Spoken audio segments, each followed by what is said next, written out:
We often talk about efficient ways of managing the farm, but that really is taking the biscuit.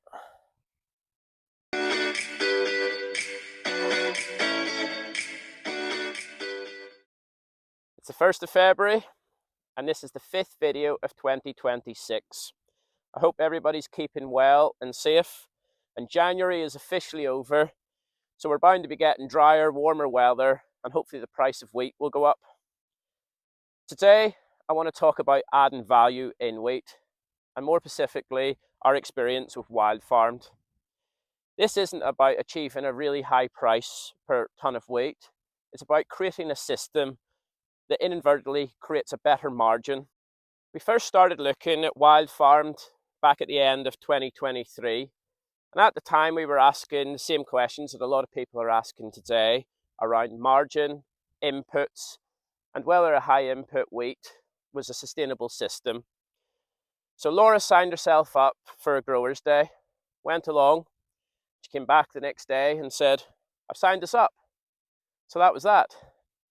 But joking aside, what interested us was not the premium. It was about growing wheat in a sustainable system and adding value. So what actually is Wildfarmed? At its core, it's a defined supply chain for wheat grown using a set of regenerative standards.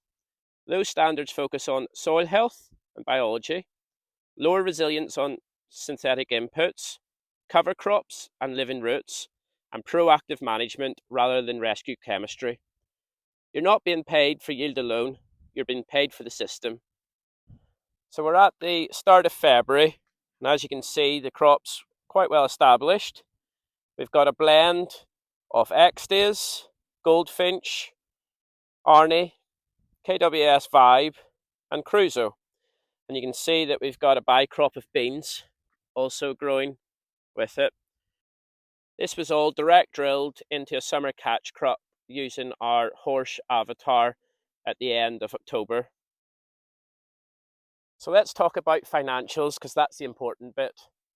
As you can see on the screen now, on the left hand side is our machinery cost for a high input milling wheat conventional system. These figures are taken from the NAAC website.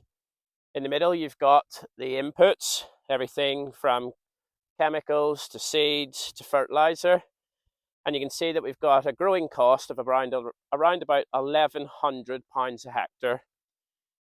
In a good year, that might return a margin of around £650 a hectare, but it's very reliant on yield and input efficiency. So let's now look at the Wildfarmed winter wheat financials. Our Wildfarmed winter wheat costs a similar amount to grow, slightly more in some cases because of the summer catch crop and the extra pass of the drill, but the margin outcome is very different. Lower yielding, yes, but a higher grain value and a system that stacks income streams. That's how we're seeing net margins closer to £1,200 a hectare on the right land. A big part of making this work is how it aligns with SFI. We're not using SFI to prop up a wheat crop, we're using it to remove risk from the system. From summer catch crops to no-till farming and no insecticide, they all play a part in the same direction as Wildfarmed. That reduces reliance on grain prices alone, which is a big part of de-risking wheat. And what if SFI isn't available? The question changes, but the idea doesn't disappear. There's other options like the water companies, biodiversity or environmental markets, or simply just accepting lower inputs and lower risk on specific fields. The key is still the same, margin stability rather than maximum output. There are also some benefits that don't immediately show up in the spreadsheet. There's less time chasing the marginal decisions, there's fewer reactive sprays, and a system that feels more resilient in difficult seasons. That has value, even if it's hard to put an exact number on it. Now, obviously, there's a few challenges as well. We're not going to be using any fungicides on this wheat, and that's why we've got the blend of different varieties. But we're also using sap analysis so that we can have a tailor-made nutrition program to keep that plant as healthy as possible, to try and fight off as much disease as possible. For us, Wild-farmed wheat is about adding value through margin, not chasing yield. It's one tool in the toolbox and not a replacement for everything. So I hope you've enjoyed learning a little bit more about our wild-farmed wheat. This week we've been quite busy with moving a lot of muck from one of our straw to muck deals, and we've been planting some trees. I was at the Suffolk Farming Conference on Wednesday, and then I was lucky enough to be asked to be speaking at the NFU East Young Members Conference down in London. So it's been quite a week of networking for myself.